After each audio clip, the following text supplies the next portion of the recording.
أشهد أن لا إله إلا الله وحده لا شريك له وأشهد أن محمدا عبده ورسوله أما بعد فأعوذ بالله من الشيطان الرجيم بسم الله الرحمن الرحيم الحمد لله رب العالمين الرحمن الرحيم مالك يوم الدين إياك نعبد وإياك نستعين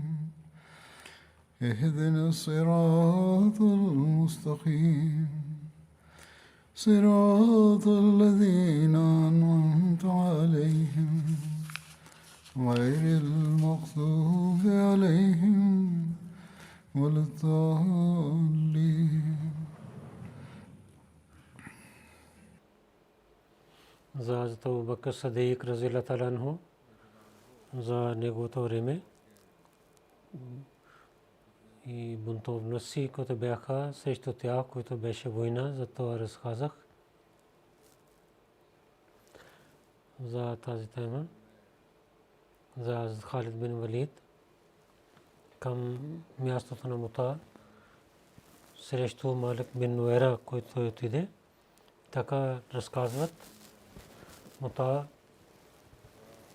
един извор има в мястото на Бану Асад, Малик бин Нуайра от Бану Тамим клон, Бану Ярмус беше 9 хиджри с народа си. Той прие исляма, идвайки в Медина. Малик бин Нуайра беше главата на своя народ. Той беше много кураж, имаше много кураж и беше много хубав войник в Арабия. Пророк саллаллаху алейхи ва саллям каза, че той да вземе данъка закат от племето си и каза, че той ще събира тези данъци. Но когато пророк саллаллаху алейхи ва саллям починал и в Арабия беше бунт и Малик бин Нуайра също отказва от исляма. След когато пристигна новина за смъртта на пророк саллаллаху алейхи ва саллям, той много се радва. Жените на неговото семейство сложиха съвет на ръцете си и се танцуваха и се пееха и убиваха на тези мусулмани, които казваха, ще даде данъка закат. И също искаха този данък закат да изпращат към центъра на мусулманите в Медина. Трябва да помни, че всеки човек, който имаше наказание и бяха строги мусулмани с тях, той на мусулманите искал да даде вреда, а не само да отказва от исляма. И повече пише за него, че той отказва да даде данъка закат и той дал тези пари обратно на своя народ. И тази жена съжа, който претендира, че тя е лъжлива пророк и приготвя една войска да нападне на Медина. Тя искаше да нападне на Медина. Съжа бинте Харис, Съжа беше името и бинте Харис. Уме Садър беше краткото име. Една кахина от Арабия и няколко нези хора, които казват, тя е пророк. И преди това време те напредваха. Съжа от племе беше тия, от майка.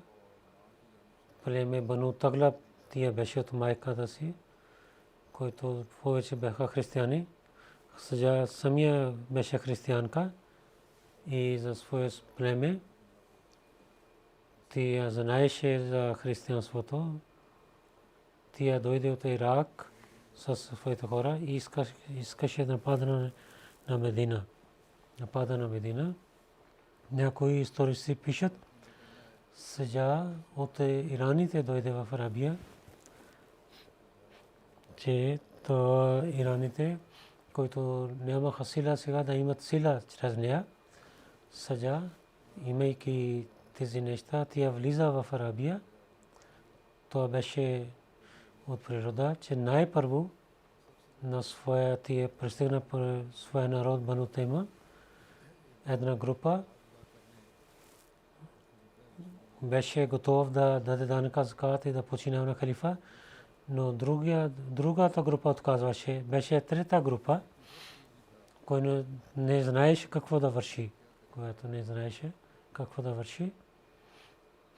Но заради това разногласие толкова силно стана, че Бану Тамим и готваха да воюват помежду си. По това време тези племена слушаха, че Саджа идва и те знаеше, че Саджа в Медина иска да нападне на Медина. Това стана по-силно разногласие. Саджа идваше с това намерение, че с голямата си войска веднъж ще пристигне в Бану Тамим и ще претендирайки, че тия пророк и ще ги покани да вярва в нея. Цялото племе с един глас ще стане с нея. И като Яна, Бану Тамим ще казва за нея, че Бану Ярбу пророк е по-хубав от пророка на Курайшите, защото Мухаммад саллаллаху алейхи ва саллям е починал и Саджа е жива. И след това, вземайки на Бану Тамим, тя ще отиде към Медина. Това беше нейният план. И след, имайки победа, тя ще победава Медина.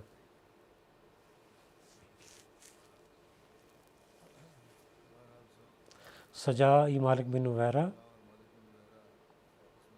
имаха отношение помежду си. Когато тя пристигна до място на Бану Ярбу, остана там и глава на племе Малик бин Увайра извика за мир и да нападне на Медина. Каза, тя покани той да участва с нея. Малик прие неговата молба, но каза, че да не нападнем на Медина. Пристигайки в Медина, по-добре да не отиваме в Медина, че първо да убиваме на онези хора, които са против нас в нашето племе. Саджа харесва това нещо. Тя каза, каквото ти искаш. Аз съм една жена на Бану Ярбу. Каквото ти ще кажеш, това ще правя. Саджа, освен Малик, другите глави на Бану Тамим ги покани, но освен Ваки, никой друг отиде при нея. Това Саджа, Малик и Ваки и своето войска и нападане на другите глави. Така беше много силна война. Много хора бяха убити и от едно племе правиха преneси един на друг, но след малко време Малик и Ваки се сещаха, че починявайки на тази жена, те правиха грешка.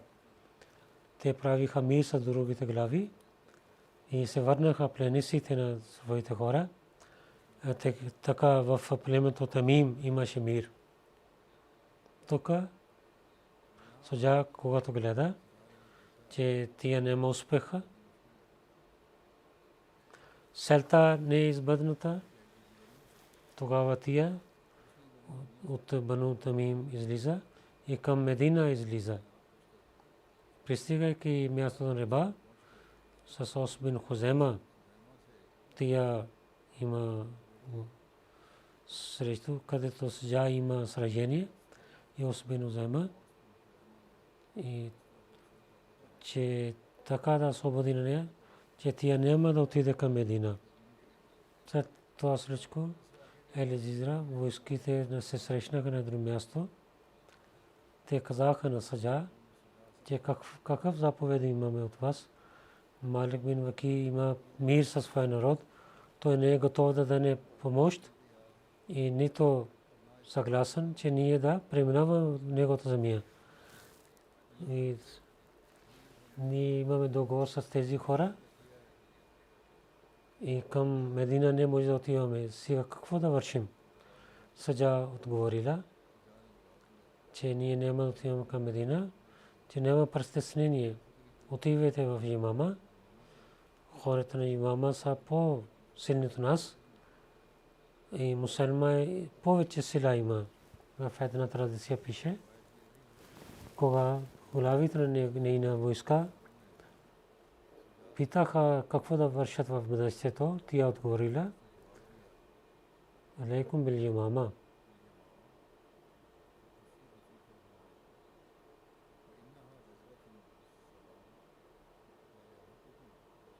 Отивайте имама и отивайте там. Там много силна война ще има и вие ще имате успех за винаги. То слушайки тези думите и мислиха така, че тя е пророк и те подчиняваха на нея. Сега, когато са войската си пристигна в имама и мусулман имаш притеснение, той мисли, че ако той воюва с Саджа, той няма да има сила. Мусулмани се паднат на него и другите племена няма да подчиняват на него. Слушай, мислейки така, той имаше мир с Саджа. Първо изпрати подаръците, след това каза, че той иска да срещне с нея. Тя позволи на мусулман да идва при нея. Мусулман дойде с 40 хора при нея и говори с нея. И в това разговор мусулман и каза няколко хубави думи на Саджа. Саджа също такива думи каза на него. И вземайки в ръцете си Саджа, мусулман така каза, че двама ние да приемем, казваме нашия пророк и да сме едини и да правим сватба. Саджа прие това и с се тя отиде на мисъл. Оставяйки 3 дни, тя се върна при войската си и каза на хората, че мусулман е на правия път, зато тя прави сватба с него. Каза, че има ли сестра? Каза, няма сестра. Пак да се върни и вземе и сестра. За вашето, освен сестра, не е хубаво. Тя отиде пак за пари мусулман и каза, защо тя е дошла. И за деня мусулман кратко се моли иша намаз и за фаджр. Или не се молеше и за сестра беше, че мусулман и половин пари от имама, земята на имама ще даде на нея. Саджа каза, че от следващата година първо да даде, тогава мусулман даде половин пари, където джазира тя се върна и за тя изпрати няколко хора пари в Бану Ханифа. Саджа остана в Бану Таглаб. Пак казва, тя иска прошка и тя прие исляма. Някой по времето на Умар тя прие исляма, докато Амир Мавия и с нейния народ изпрати към Тамим, където тя беше мусулманка и живееше там до смъртта си.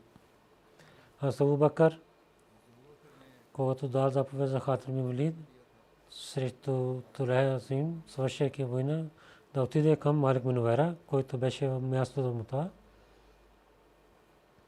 Халид, когато пристигна в Мута, той гледа, че мястото е празно, че Малик, когато нямаше успех, той изпрати на своите хора да пазят имуществата и забранили да се събират на едно място. Той мисли, че няма да има сила срещу мусулманите. И той нямаше сила от тази една. Халид изпрати разните войски тук на там и където пристигнат, първо да поканят за исляма, кой няма да даде отговор, да правят пенеси, който воюва, убиват на него. Една войска, Малик бин Уайра, с него Бану Салба бин Ярбу, някои хора, Асам, Убайд, Арин и Джафар бяха, правейки пленници, докараха пари Халид. От тези хора, където Катада беше, те имаха разногласия. От баща на Урва има една традиция. След тази войска, хората свидетелстваха, когато ни зовахме и правихме самолетно, те също правиха така, но други каза, нямаше така. Абу Катада свидетелства, че той зови азан и каза камат и се моли. И заради това разногласие Халид прави пленници на тези хора. Малик бин Уайра да убиват на него. Има две традиции има. И убиваха на Малик бин Уайра. Една традиция пише, че беше много студ през тази нощ, че много силен беше Халид зови. Той каза на високия глас, че дайте нещо, да пазите на своите пленници. Но в Бану Кинана това означаваше, че убивайте на своите пленници. Войници мислиха това, че те да убиват на своите пленници. Те така убиваха на всички пленници. Зарар бин Азвар убива на Малик. В друга традиция има. Абу бин Азвар убива на Малик. Но Калби каза, Зарар бин Азвар убива на Малик. Халид को सुरक्षा शुम ना खारबिन तो излиза от пратката си навън, но до тогава тези войници убиваха над всички пленници. Те казаха, Бог каквото иска да върши, това е извършено. Друга традиция пише, за Халид на Малик бин Уайра вика при себе си за саджа и за закат предупреждава на него. Каза, не знаеш, че закат е приятел на молитвата. Двете заповеди са еднакви и отказва да даде дан закат. Малик каза, че вие така мислите. Той не каза, че пророк Сарасалам така мислил. Той сахиби сати приятел каза, Халид каза, дали той е само нашия сахиб, не вашия сахиб. Каза, че дайте, че убивайте на него и така убиваха на него. В друга традиция така пише. В историята пише, Катада говори с Халид и двама говориха помежду си. Абу Катада, имайки разногласие, отиде при Абу Бакър и оплаква при, че Халид убива на Малик бин Уайра. Той беше мусулманин и има сватба с жена му. И нито рабите мислят, тази сватба е хубаво нещо.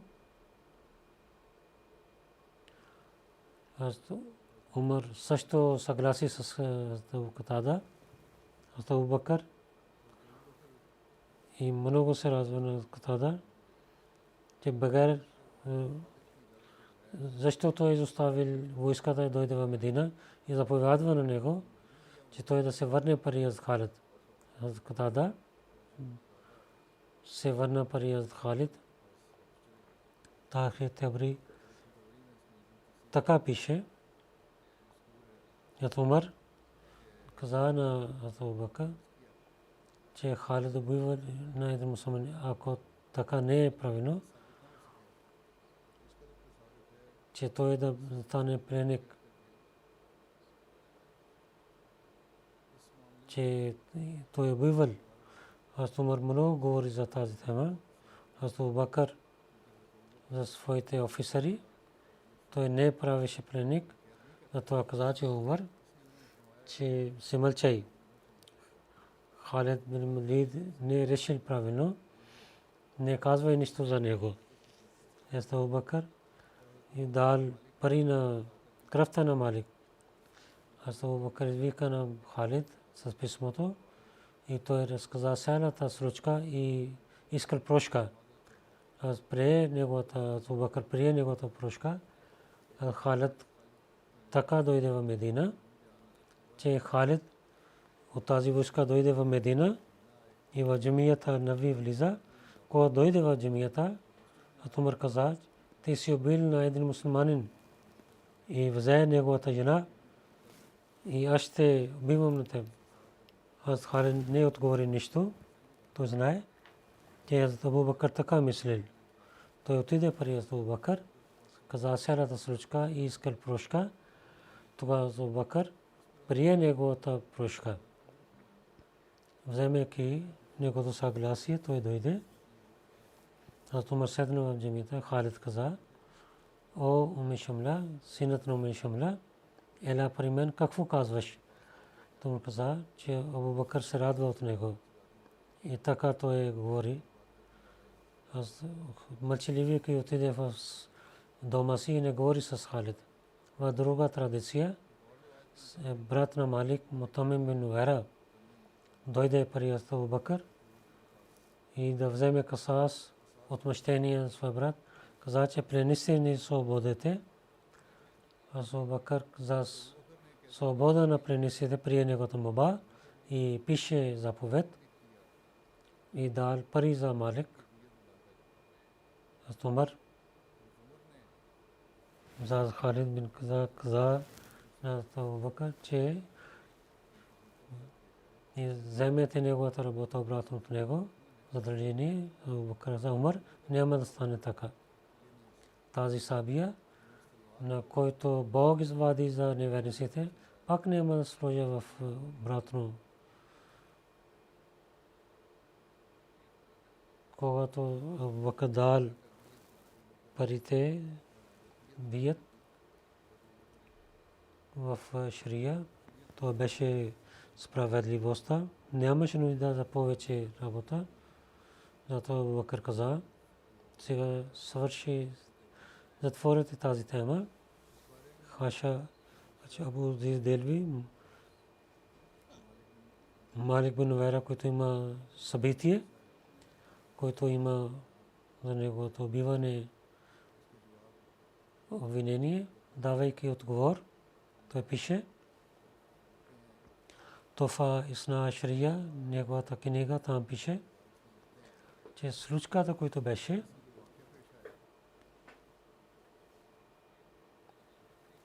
хората не разказват правилно, докато няма да знаем истина, до тогава няма да има обвинение. В книгите на живота на последователи, че Тулях бин Хувайлид, свършайки с Халид, когато освободи, Нава Мута отиде там и другите изпрати войските и пророк саллаллаху алейхи ва саллям, както каза, и заповядва на тях, че където народ отивайте, ако слушате азан и няма да воювате с тях. Ако няма азан и там воювайте с тях. В това Джанаб Абу Катада Ансари също беше войска, който вземе на Малик бин Уайра докара пари Халид, който от пророка саллаллаху алейхи ва саллям беше глава от пророка и той вземеше данъка за Занак, Абу Катада. Каза, че той слуша азан. Но другата група каза, че ние не слушахме азан.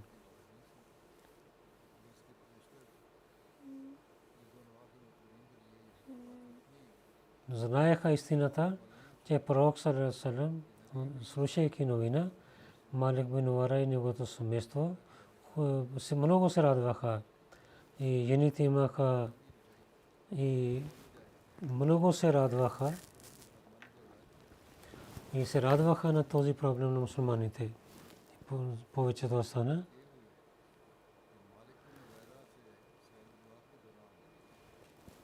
И той така говори за пророка саллаллаху алейхи ва саллям тези думи, както неверниците те използваха. Каля раджалукум или сахибукум, това е приятел или човек, така каза. Освен това, така беше ясно, че слушайки новина на пророка саллаллаху алейхи ва саллям, Малик бин Увара върна данъци на своя народ, че по-добре стана, че смъртта на този човек вие имате свобода от проблемите. И гледайки, аз Халид знае, че той не е мусулманин и той заповядва, че той добиват на него. Когато пристигна тази случка в Медина, аз Катада се ядосвайки от него отиде в Медина и каза, че Халид върши грешка. И Умар Фарук така мислеше, че не трябваше да убиват на Малик. Но Абу Бакър,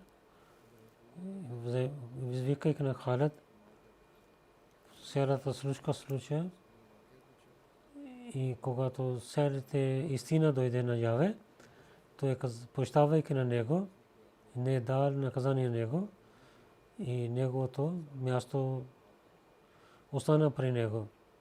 За Малик бин Увара другия писател пише, че Малик бин Увара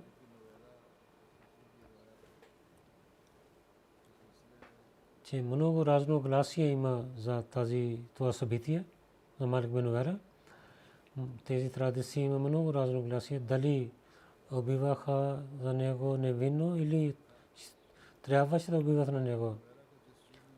Малик бин Увара беше убит заради гордостта си. Той не стана истински мусулманин и след пророка саллаллаху алейхи ва саллям на халифа Расул и той трябваше да починява и трябваше да вземе данъка закат, както преди. Той пише, че аз мисля, този човек искаше да стане глава и Бану Тамим главите на своите роднини, той имаше се ядосваше, който подчиняваха на халифа на исляма и дадоха своите данъци, данък закат, които подчиняваха на халифа и дадоха данък закат. Той беше срещу тях. Него думи и дела така съгласят, че той отказал от исляма и беше със саджа. И той се върна данъка закат на народа си и ги забранява да даде данъци и на своите родни мусулмани. Той не слушал на тях. Показва, че той не беше мусулманин. Че той беше по-близо до неверието. Той казваше мусулманин, искал. На другата страна той беше до недоверието. И ако няма нищо до Малик бин Увара, че той спирал данъка закат, то достатъчно за него. Това е истина при учените хора. Той отказва да даде данъка закат.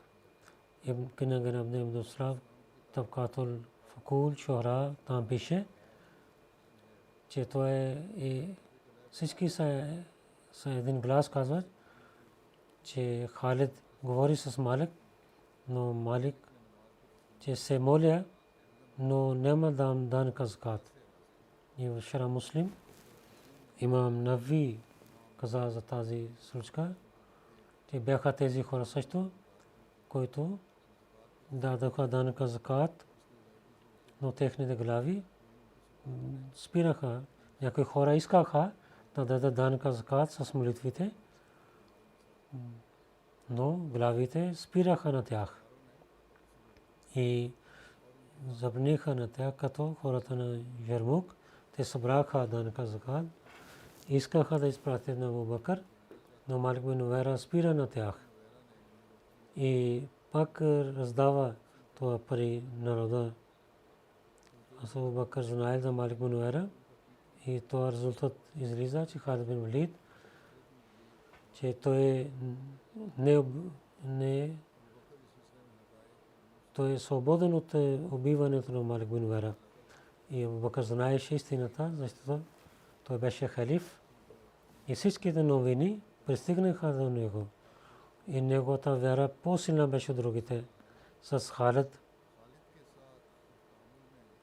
той подчиняваше на пророка саллаллаху алейхи ва саллям, защото пророк саллаллаху алейхи ва саллям дал това задължение, никога не взе обратно от него. Има такива неща от него, където той не беше съгласен. Той взе неговата прошка, каза на хората, пророк саллаллаху алейхи ва саллям, че да не дадете болка на Халид. Той от сабиите на Бога е един сабия, който срещу неверниците Бог дал. Друго обвинение там също има, че аз Халид Тамим бинт Хал прави сватба с нея. Обвинява на Халид, че по време Лейла бинт Хал прави сватба и не чакал за времето да идат за тази сватба. В тарихе Табри пише за Халид с Тамим бин Хал прави ника и свободи на нея, защото рабите не харесваха по войната да имат връзка с жените. Алама ибн Касир пише, когато Лейла бинт Хилал дойде, тогава Халид прави сватба. Алама ибн Алкан пише, Абу Тамим след 3 месеца прави идат и след това Халид изпрати за съобщение за ника. Шах Абдул Азиз Дехлеви за това обвинение дал отговор, че това е само мислено събитие. От никаква книга тази традиция не е написана. В няколко нехубави книги там пише, че там има отговор от Малик бин Увайра, дал развод на тази жена, че Халид бин прави сватба с тази жена, да убива на това за прави сватба. Каза, че Малик бин Увайра дал развод на тази жена дълго време.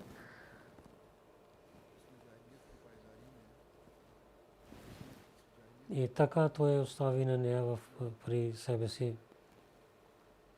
И за това беше стих от Корана.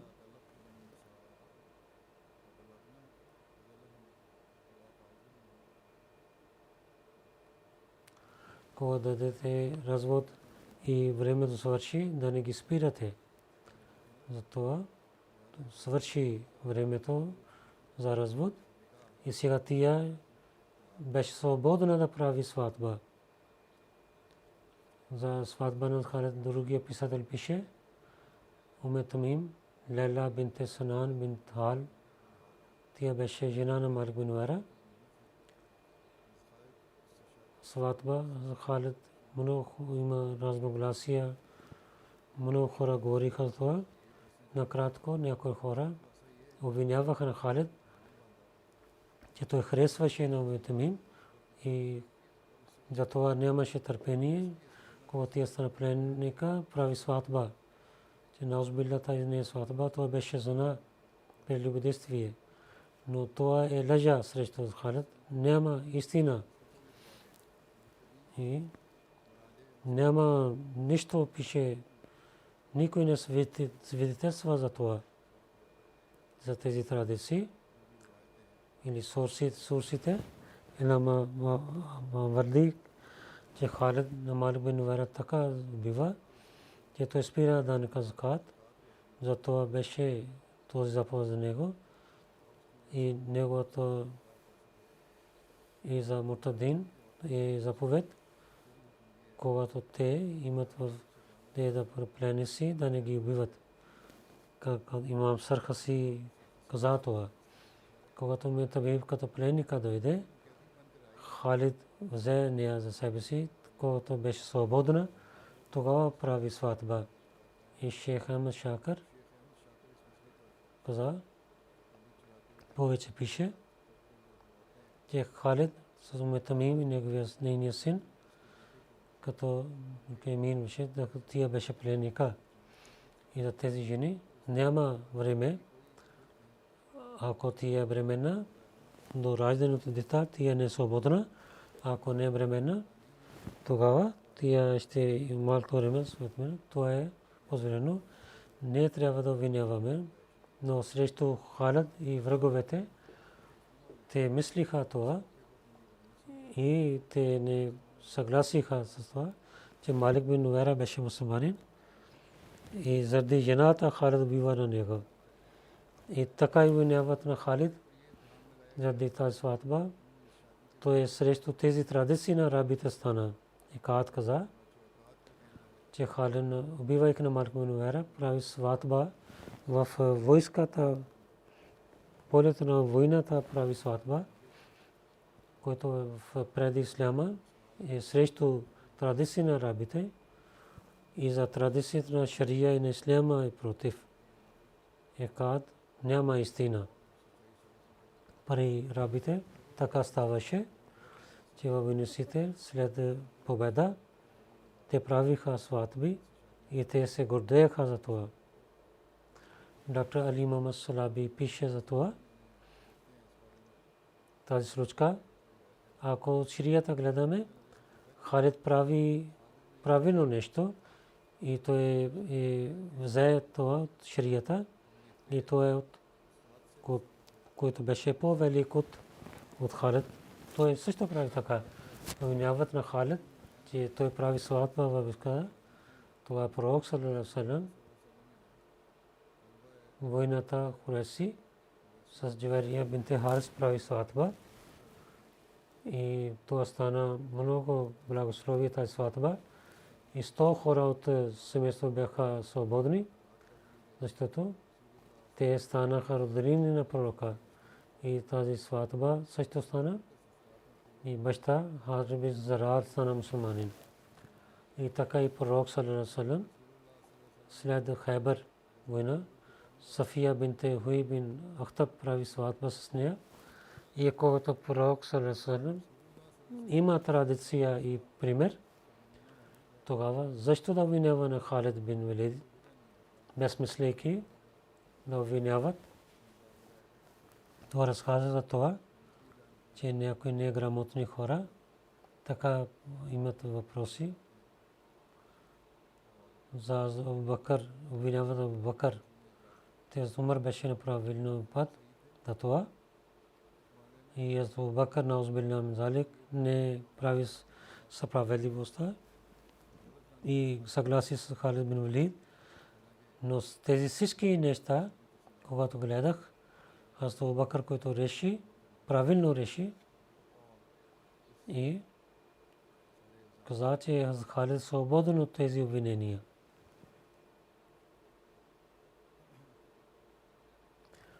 Халид за към имама как отиде, Абу Бакър на Халид бин Валид дал заповед, че на племе Асад Гатфан и Малик бин Нувайра и свършейки война от тях да отиде към имама и много заповядват за това.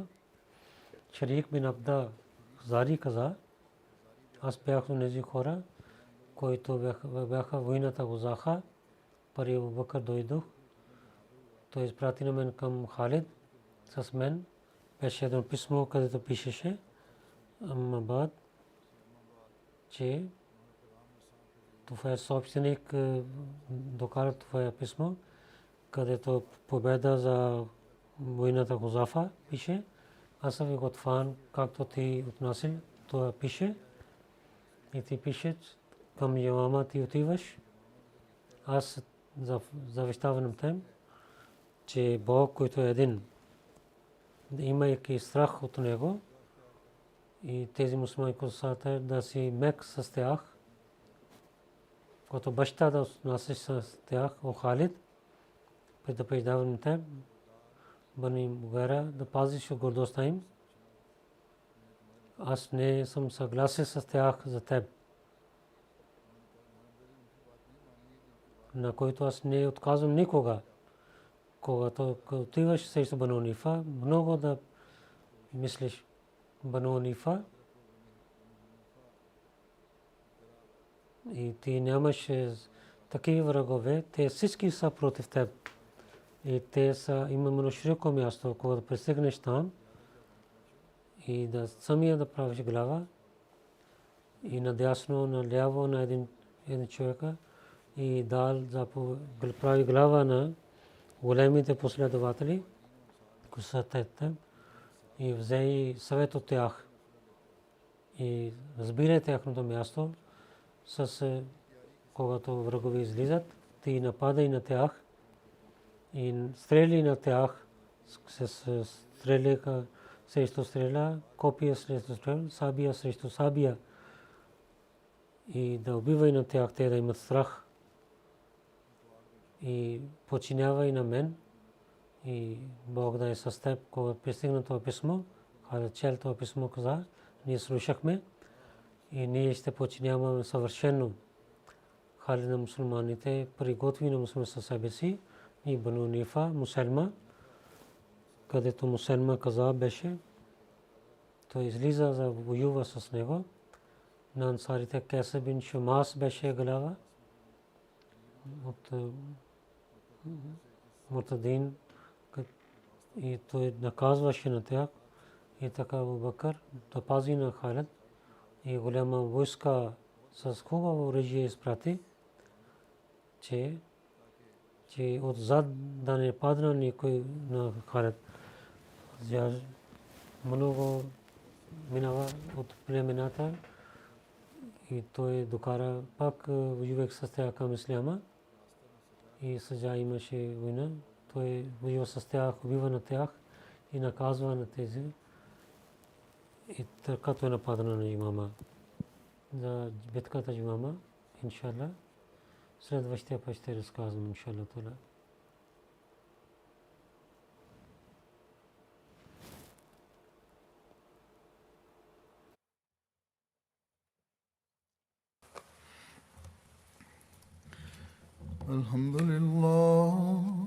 الحمد لله نحمده ونستعينه ونستغفره ونؤمن به ونتوكل عليه ونعوذ بالله من شرور أنفسنا ومن سيئات أعمالنا من يهده الله فلا مضل له ومن يضلل فلا هادي له ونشهد أن لا إله إلا الله ونشهد أن محمدا عبده ورسوله عباد الله رحمكم الله إن الله يأمر بالعدل والإحسان وإيتاء ذي القربى وينهى